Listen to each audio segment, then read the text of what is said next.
Родителите на учениците од Средното електромашинско училиште Колен Ехтенин, кои протестираа по прегазувањето на 15-годишниот средношколец на пешачкиот премин пред училиштето, на средбата со локалната власт добија ветување, дека од наредната недела стартува изградбата на кружниот тек, кој ќе го забави движењето на возилата по булеварот.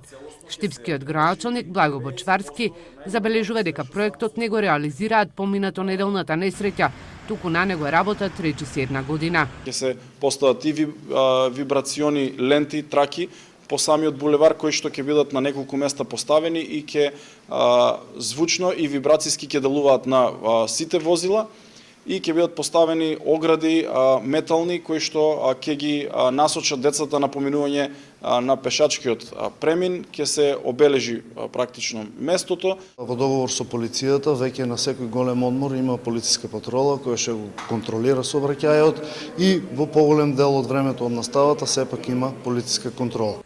Љупка Христова, на која двете деца и учат во оваа училиште, смета дека со овие решенија средношколците ќе имаат поголема безбедност.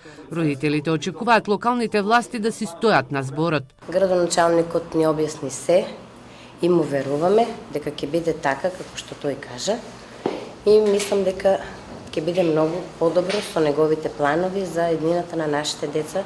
По неколку операции на главата и на градите, состојбата на 15-годишниот средношколец кој беше прегазен на пешачкиот премин и влечен неколку метри по булеварот од страна на 68 годишен возач и понатаму е тешка.